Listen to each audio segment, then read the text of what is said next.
오늘 하나님의 말씀은 누가복음 8장 22절부터 25절까지입니다.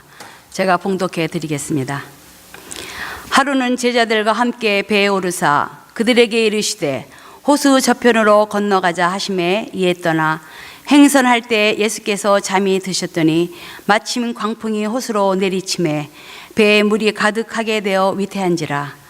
제자들이 나와 깨워 이르되 주여 주여 우리가 죽겠나이다 한데 예수께서 잠을 깨사 바람과 물결을 꾸짖으시니 이에 그쳐 잔잔하여 지더라. 제자들에게 이르시되 너희 믿음이 어디 있느냐 하시니 그들이 두려워하고 놀랍게 여겨 서로 말하되 그가 누구이기에 바람과 물을 명하매 순종하는가 하더라. 아멘. 담임 목사님께서 오늘의 말씀 전하시겠습니다. 기도하시겠습니다. 주님의 은혜를 감사합니다.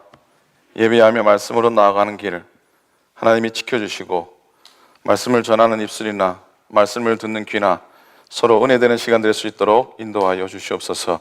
감사합니다. 예수님의 이름으로 간절히 기도합니다. 아멘.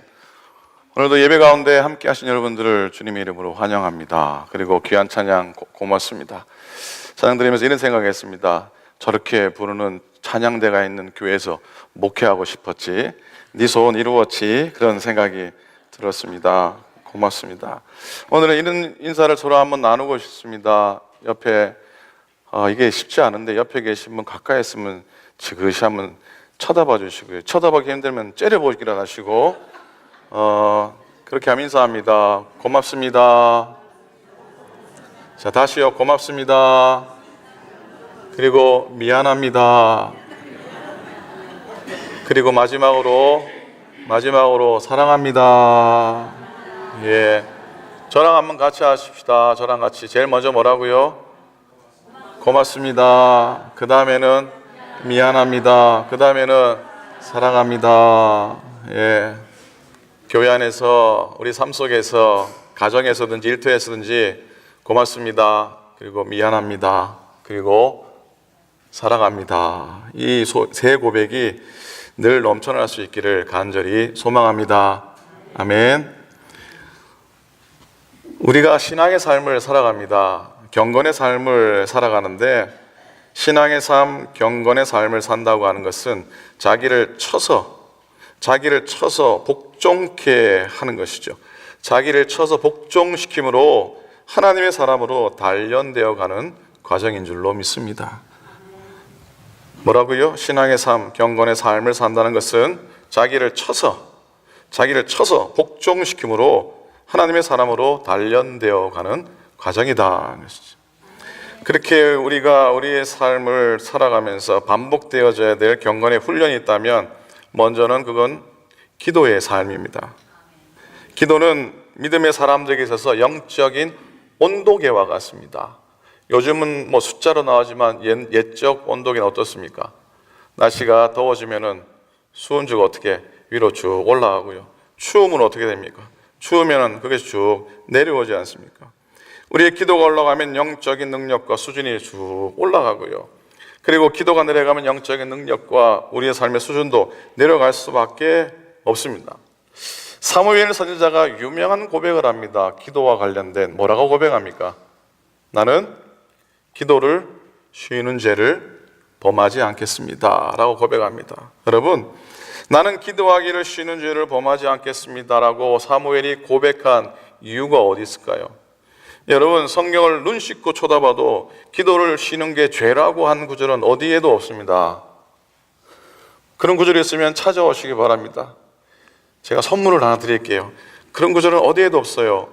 기도를 쉬는 것이 죄다, 성경 그렇게 기록하고 있지 않아요. 그러면 그걸 죄라고 사무엘이 굳이 오늘 고백하고 이렇게 말씀하는 이유가 뭐라고 생각하십니까? 생각해 보니까요, 기도하는 건 어떤 의지이고 어떤 표현이냐면, 기도하는 건 하나님만 바라보겠습니다, 기도한다고 하는 것은 하나님만 의지하겠습니다라고 하는, 하나님만 믿겠습니다라고 하는 신앙의 고백이 아닙니까? 세상 사람들이 대단한 사람이라고 해도 믿음이 없는 사람이 기도하는 거 본 적 있습니까? 봤으면 봤다 그러시고 못 봤으면 못 봤다 그러시고 본 적이 없습니다.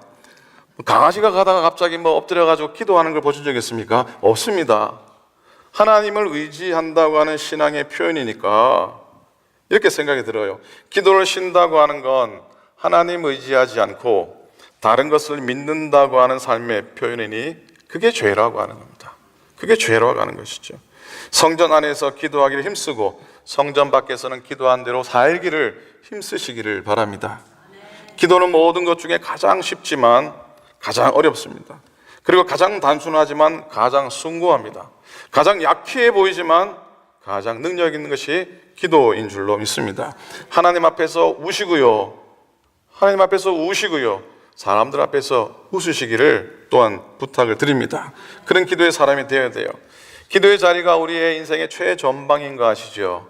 기도의 자리가 우리의 인생의 최전선인 걸 아시죠? 거기서 이겨야지 세상에서 이깁니다. 기도의 자리에서 이겨야지 세상에서 이깁니다. 우리의 일터, 우리의 가정, 우리의 회사가 내 인생의 최전방이 아니에요. 우리는 어떻게 생각하면 내가 일하는 직장이나 내가 생활하는 가정이 내 인생의 최전선 같은데요. 그게 아니에요. 우리는 다 해보고 안 되면 마지막에 기도합니다. 다 해보고 안 되면은 어떻게 나갑니까? 천부여 의지없어서 손 들고 갑니다. 그렇게 글썽글썽하면서 하나님께 나아가는데 마지막에 하나님 찾지요. 그래서 하나님은 3등입니다라고 하는 글이 나왔잖아요. 하나님 몇 등이라고요? 몇 등이라고요?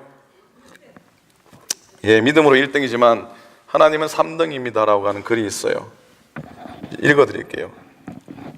하나님은 하고 싶은 일, 1등은 하고 싶은 일, 2등은 해야 하는 일, 3등은 하나님 만나는 일. 하고 싶은 일 다 하고 해야 하는 일도 다 마치고 그 후에 여유가 있으면 하나님을 만나줍니다. 하나님은 3등입니다. 어려운 일 생길 때도 하나님은 3등입니다. 내 힘으로 한번 해보고 그래도 안 되면 가까이 있는 사람에게 도와달라고 하고 그나마도 안 되면 하나님을 부릅니다. 하나님은 3등입니다. 거리에서도 3등입니다. 내게 가장 가까이 있는 것은 내 자신, 그 다음 내 마음을 알아주는 사람, 그 다음에야 저 멀리 하늘에 계신 하나님이십니다. 하나님은 3등입니다. 그런데 하나님께 나는 1등입니다. 무슨 일이 있어도 내가 부르기만 하면 도와주십니다.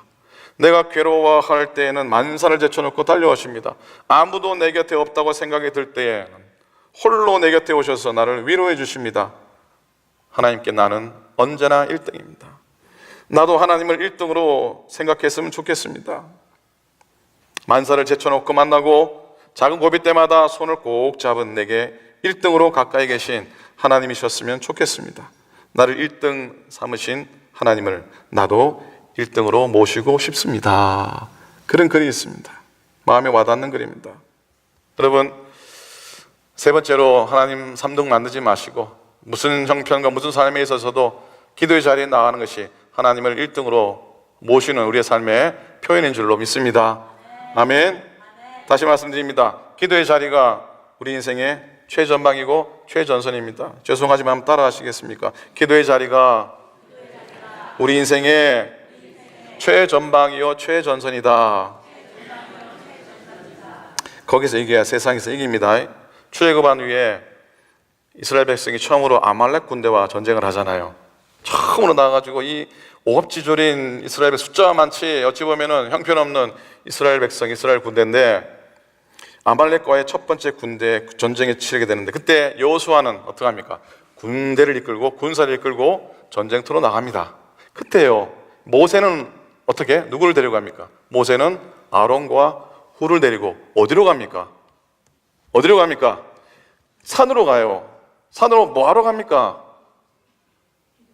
산으로 기도하러 갑니다. 기도하러 갑니다. 근데 이 전쟁의 승패, 여러분 이 전쟁이 이기고 짐이 어디에서 판가름이 났습니까? 어디에서 판가름이 났습니까? 여호수아가 군대를 이끌고 나간 전쟁터에서 무기가 좋아서 아니면 전술이 좋아서 아니면 마차가 그게 있었는지 모르겠지만은 이것들이 좋아서 전쟁에서 이겼습니까? 아니면은 모세가 산 위에서 기도할 때에 이겼습니까? 자, 그것도 기가 막히게 손을 들고 기도하는데 힘이 들어 손이 내려오면 어떻게 해요? 손이 내려오면은 이스라엘 군대가 뒤로 물러나고, 다시 힘 얻어서 손을 들어서 기도를 열심히 하면 어떻게 해요? 이스라엘 군대가 전진하고 승리하지 않습니까? 여러분, 뭘 얘기하는 겁니까? 우리 신앙의 원리를 얘기합니다. 신앙의 원리를 얘기하는 거예요. 기도의 자리에 승리해야지 전쟁터에서, 우리의 삶의 최전선에서도 이기는 줄로 믿습니다. 기도에서 지면은, 모세가 힘들다고 손이 내려와 버리면은 이스라엘 백성이 뒤로 물러가서 패하듯이, 우리의 기도의 자리에서 손을 내리고 우리의 기도 자리에서 포기하고 넘어지면은 우리 인생의 최전선 일터에서도 물러나고요, 가정에서도 물러나고요, 패배할 수밖에 없는 것이. 여러분, 야곱이 오랜 방랑 생활을 거친 다음에 자기를 죽이러 달려오는 형에서의 만남을 앞두게 되지요. 고향으로 돌아옵니다. 가족들 다 자식 데리고 그가 얻은 모든 재산들을 다 가지고 고향 땅으로 돌아오게 됩니다. 자, 그때 형에서가 그 소식을 듣고 야곱 죽이겠다고 자기 장자권을 팔아, 어찌 보면은 이 형의 에서의 고생길이 이 야곱 때문이라 생각했으니까 야곱을 죽이러 막 올라오게 됩니다. 그 만남을 앞두고 야곱이 어디에 잠시 머물게 됩니까? 잠시 어디 머물죠? 야복 강가에 머물게 됩니다. 야복 강가에 이르렀을 때 그의 인생에 전환을 이룬 사건이 나타나게 됩니다. 자, 여러분, 형와의 만남, 형 죽이려고 쫓아오는데 이 야곱이 머리가 비상하니까 뭘 준비합니까? 뭘 준비합니까? 아내들을 하나하나, 자식들을 하나하나 야복강을 건네면서 이만큼 형한테 줄 선물들을 다 준비해서 1차로 전달, 그것도 안 되면 2차로 전달, 그것도 안 되면 3번째 전달, 그런 머리로 형을 만날 준비를 하게 되잖아요. 근데 여러분, 야곱의 인생의 전환을 이룬 순간이 형에게 온갖 좋은 짐승과 재산을 선물로 갖다 바친 그 자리, 그 순간이었습니까? 아니잖아요.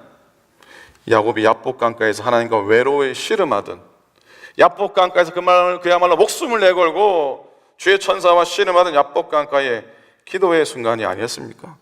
여러분, 그 기도의 순간에 이겼으니까 형이 마음을 돌이켜서 동생을 만나주고 화해가 이루어지지 않습니까?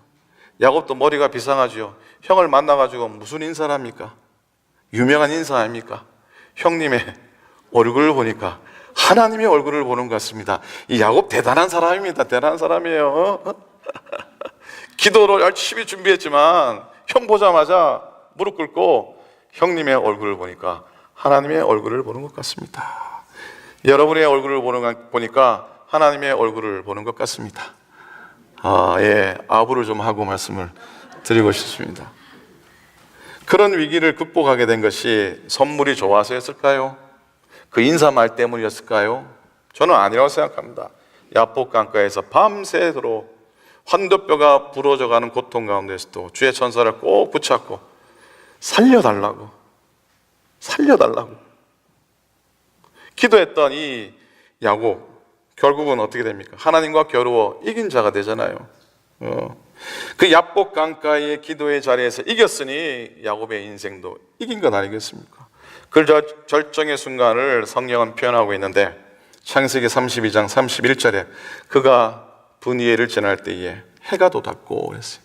그가 분이엘을 지날 때에 해가 돋았고 그의 허벅다리로 말미암아 절었더라.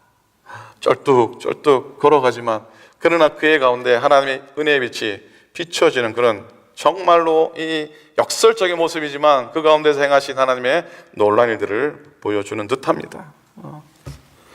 여러분, 다시 말씀드립니다. 기도의 자리가 우리의 삶의 최전방입니다.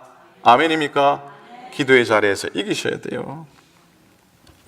은평감리교회에서 제가 몇 해 청년들을 섬겼습니다. 전도사로. 제 청년들과 늘 가는 교회 옆에 가면 지하에 옛날에는 커피숍? 다방? 그 주인이 연세 많으신 할머니셨어요. 어느 날은 청년들하고 갔더니 이 할머님께서 저를 부르시더라고요. 전사님 오시라고, 앉으시라고. 그러더니 제가 전사님 손금을 봐드리겠다고. 이분이 손금을 잘 보시네요. 전사님 손금을 받을 테니까 손을 내놓으시라고. 제가 내놨겠습니까? 안 내놨겠습니까? 당연히 내놓죠. 용서하십시오. 오해의 함이 없이 들으시기 바랍니다. 손을 내놨습니다. 이 주인 할머니가 유심히 보더니 전도사님, 전도사님은 여복이 있을 것 같습니다. 그러면서 결혼을 굉장히 힘들게 하실 것 같습니다. 그리고 외국 가서 손금에 그런 게 있나 보죠. 외국 가서 공부할 운명입니다. 그러는 거예요. 제가 이 손금의 운명을 믿었겠습니까? 안 믿었겠습니까? 이 말하기 애매하시죠. 이 목사가 전도사가 이걸 믿었다 그러면은 이 애매하고 그런데 정말 제가 결혼을 힘들게 하긴 했거든요. 또 이렇게 외국 가서 공부도 하고 또 여러분 섬기고 계시잖아요. 손금이라고 하는 손금의 운명을 믿은 게 아니라 그는 제게 주신 하나님의 복이라 믿었습니다. 하나님이 내 삶을 이끄실 하나님의 또 길이라고 믿었습니다. 어디가 얘기하지 마시기 바랍니다. 오클랜드 교회 정 목사는 손금을 믿는 목사들아 뭐 이런 소리 하지 마시기 바랍니다. 저는 그걸 하나님이 내게 주신 복이라고 믿음으로 받아들이고요. 엎드려 기도했더니 하나님이 그렇게 축복하셨어요. 축복하신 줄로 믿습니다. 사람들은 이 손금을 보면 사람의 운명을 알 수 있다고 합니다. 그러나 그 운명은 여러분의 기도하는 손 안에 있는 줄로 믿습니다. 기도하는 손 안에 있어요. 기도하는 여러분의 손 안에 있어요.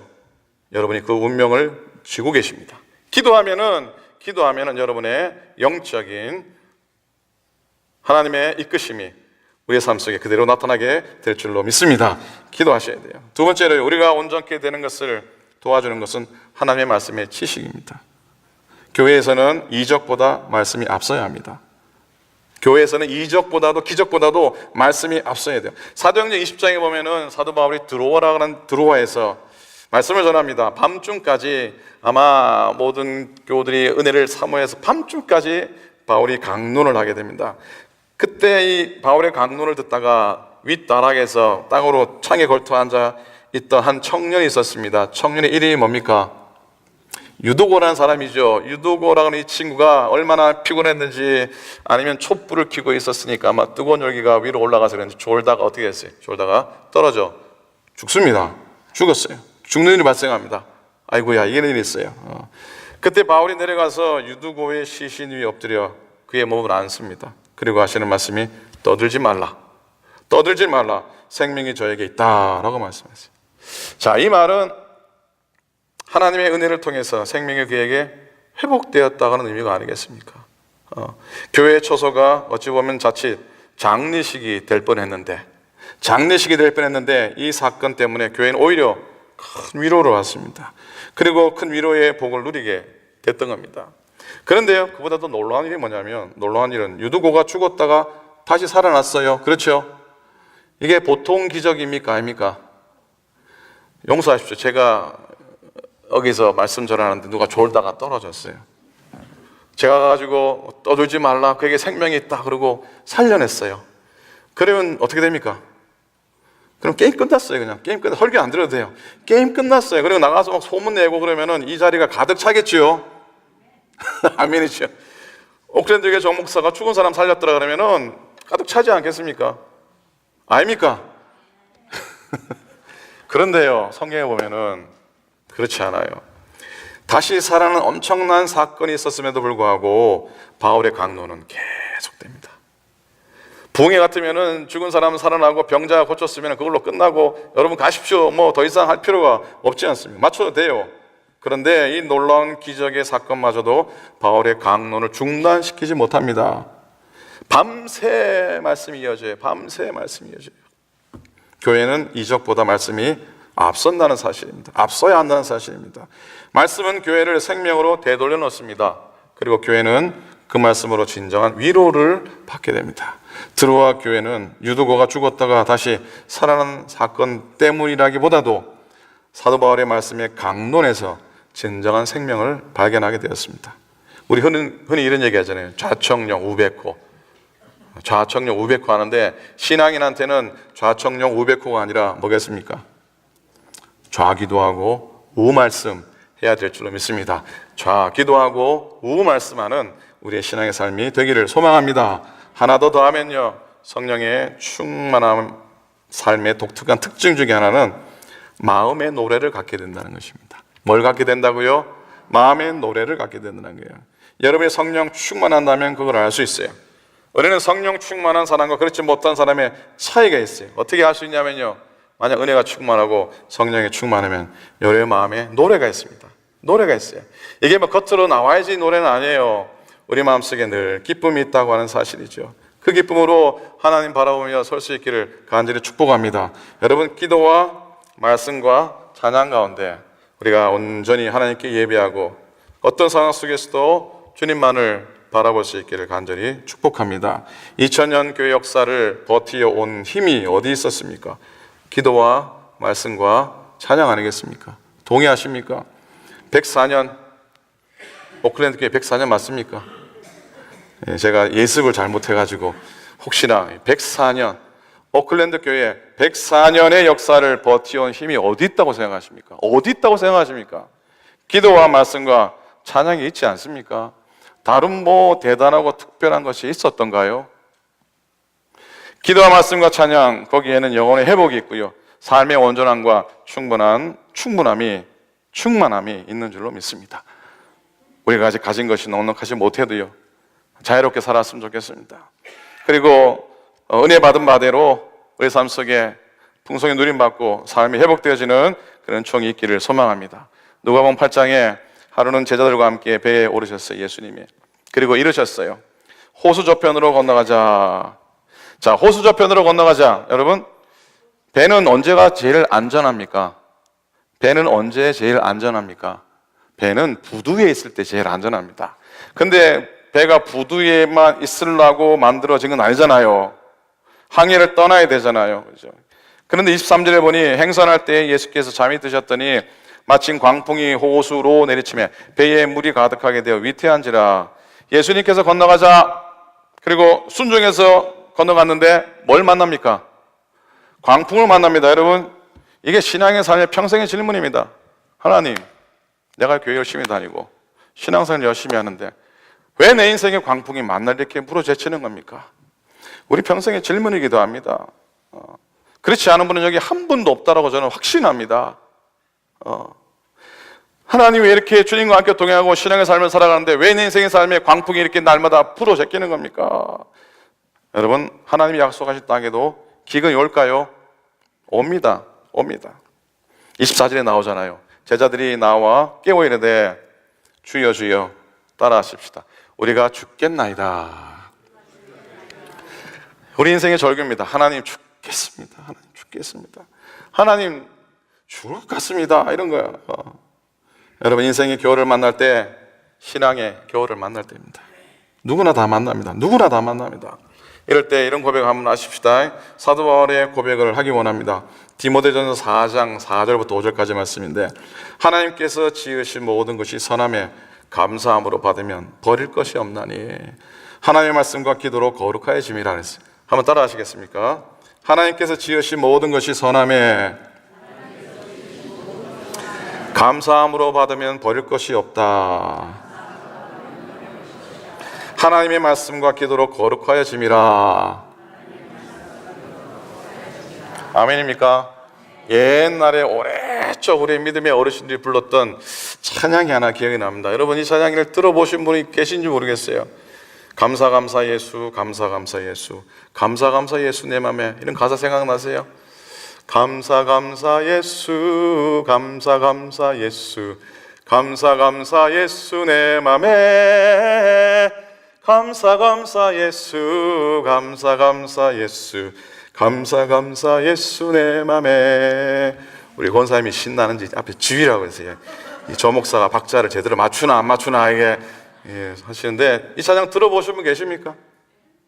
계세요? 이 찬양 누가 아시는 분 계세요? 제가 이 찬양 가끔 부르는데 아는 분이 없어요. 진짜 이 찬양 아시는 분? 야, 그럼 제가 지었다고 해도 다 믿으시겠네. 감사 감사, 좀 높이게. 감사 감사, 한번 시작. 감사 감사 예수, 감사 감사 예수, 감사 감사 예수 내 맘에.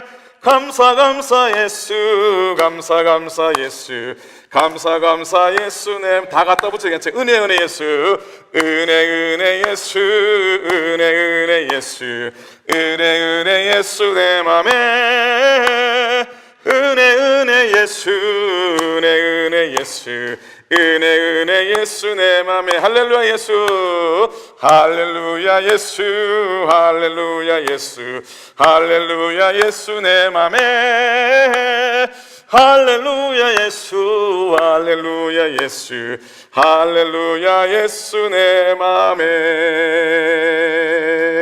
아멘, 아멘. 세크라멘토 목회할 때 어느 날 갑자기 전화가 한 통이 왔어요. 집사님으로부터 다급한 전화 한 통이었어요. 목사님이 야단났습니다. 야단났습니다. 아무개 성도님이 자기 집에 왔는데 말이 아니랍니다. 말이 아니에요. 남편이 의처증 증세 때문에 그냥 참다 넘어가지 못해서 한마디 했는데, 그랬더니 지난 옛날 얘기 다 들춰내면서 남자가 했다는 거예요. 그러면서 결백의 표시로 네 머리 다 깎겠냐고. 그래서 가위 들고 나가지고 머리 싹도 잘리고 구타당하고 너 죽고 나 죽자 부엌 가서 칼가지로 간 사이에 그 몰골로 잘린 머리로 뭐 신발이나 제대로 신고 옷이나 제대로 입었겠습니까? 뭐 형편없는 골몰로 그 집사님 집으로 피난와 있다는 거예요. 그래서 야, 이런 일이 우리 교회 교우들에게 일어나는구나. 기가 막혔습니다. 믿음으로 살려고 하는데 남편은 야, 교회 가면 밥이 생기냐, 교회 가면 떡이 생기냐, 그런 얘기는 하고 그랬어요. 그런 후에 두 달 만에 이 자매님이, 성도님이 교회를 오셨어요. 딱 보더니 목사님 이거 가발입니다. 목사님 이거 가발입니다. 가발을 쓰고 교회 왔어요. 얼마나 마음이 아프든지. 그래서 어떠세요? 어떠십니까? 그러니까 이 성도님이 참고 살아야죠. 아이들 아빠 아닙니까? 그냥 목사님 기도해 주세요. 너무 살기 힘듭니다. 너무 살기 어렵습니다. 오늘도 장 보러 간다 그러고 교회 왔습니다. 그런 말씀입니다. 그 마음의 상처가 어떻게 치유받으며 살아갈 수 있을 것인가 참 마음이 답답해 왔고요. 볼 수는 없었지만 그 가발 뒤에 숨겨진 이 잘려나간 그 성도님의 머리카락이 자꾸 눈에 떠올랐습니다. 그게 그녀의 삶의 현실이었고 또 그게 우리의 삶의 현실인 겁니다. 여러분, 삼손이요, 그 힘의 원천인 머리가 다 잘려나가잖아요. 다 잘려나가고 눈도 뽑히고 놋줄에 매어가지고 맷돌을 돌리는 그런 형편 가운데 있었잖아요. 그런데 사사기 16장 22절에 제가 참 좋아하는 말씀이에요. 사사기 16장 22절에 뭐라고 적혀 있냐면 그의 머리털이 밀린 후에 다시 자라기 시작하니라 그랬어요. 그의 머리털이 밀린 후에 다시 자라기 시작하니라, 그런 말씀입니다. 여러분, 어찌 보면은 우리의 삶이 그 여자 성도님의 잘려간 머리카락 같은 우리의 삶의 모습이지만 그래도 우리에게 소망이 있는 건 그 머리카락이 자라나고 있다는 것이에요. 머리카락이 자라나고 있다는 것이에요. 이게 복음이에요. 이게 복음. 우리에겐 다른 게 복음이 아니라고 생각합니다. 잘려나간 머리카락이 다시 자라나기 시작하는 것, 다시 생명이 솟아있게 되고 아픔이 치유가 되는 은총, 그런 은총이 하나님께서 내게 베푸실 것이라고 믿기 때문에 그 자매님 웃고 와가지고 목사님 가발 쓰고 왔어요. 이게 쉬운 고백입니까? 여러분이 그런 쉬운 고백 아니잖아요, 그죠? 그런 형편 가운데 잘려나간 머리를 덮고 있는 가발을 목사님 이거 가발 쓰고 왔어요. 가발 쓰고 왔어요. 웃으면서 그것도. 자, 그렇게 다시 하나님이 은혜 가운데 우리를 소생시켜 줄 것이라고는 믿음이 있어야지 우리는 웃으면서 우리의 삶의 형편을 고백할 수 있는 거예요. 하나님, 내가 쓰고 있는 게 가발입니다. 가발입니다. 그 고백이죠. 그 고백 드리면은 하나님이 가만히 계시겠습니까? 가발 쓰고 온 자기 자신을 향해서 가만히 계실 하나님이 아니시잖아요. 그를 품어주시고 그의 아픔들이 다시 회복될 수 있도록, 그의 잘려나간 머리털이 빨리 회복될 수 있도록 하나님이 축복해 주시고 하나님이 품어 주시지 않겠습니까? 여러분, 우리들에겐 예수님께서 나를 위해 십자가에 피 흘려 죽으셨다는 것보다 더 특별한 것이 있을 수가 없습니다. 그렇기 때문에 위로받지 못할 일이 없고 용서받지 못할 일이 없고 회복되지 못할 일이 없는 줄 믿습니다. 우리는 특별한 존재입니다. 잊지 않았으면 좋겠습니다. 24절 마지막 24절 보면 후반절에 예수께서 잠을 깨사 바람과 물결을 꾸짖으시니 이에 그쳐 잔잔하여지니라 그랬어요. 어떻게 됐다고요? 이에 그쳐서 잔잔하여지더라 그랬어요. 여러분, 기독교의 신앙은 인간의 위기에 대한 하나님의 해답입니다. 우리가 믿고 있는 건 단순한 종교가 아니에요. 매주 주일마다 교회는 종교적인 사람들로 가득 찹니다. 그러니 시험, 낙심, 외로움, 절망, 죽음에 직면할 때 종교는 그것에서 답을 해주지 못해요. 만날 교회에 나와 앉아서도 허전해요. 예배를 드리고 돌아가도 그 인생의 삶 속에 해결함을 얻지 못해요. 시원함이 없어요. 살아계신 주님 만나 변화되어야 하고 우리가 자라가야 되고 그 가운데 하나님께서 주시는 해답을, 인생의 문제 해결을 얻게 되는 줄로 믿습니다. 그래서 우리가 이렇게 기도하기를 소원합니다. 한때는 축복을 원하였지만 이제는 주님을 원합니다. 한때는 그분의 은사를 원했지만 이제는 은사 주시는 분을 원합니다. 한때는 치유를 찾아고 했지만 이제는 그분만을 원합니다. 주님 한 분이면 됩니다. 예수님 그분이 우리의 회복 그 자체예요. 치유함 그 자체입니다. 연약함과 우리 인생의 멍에를 메고 있는 우리를 해방시킬 능력은 오직 예수님께만 있습니다. 주님께만 나아가십시다. 주님밖에 없습니다. 예수님께 마지막 희망을 두시기를 주님의 이름으로 간절히 축원을 드립니다. 아멘. 기도하겠습니다.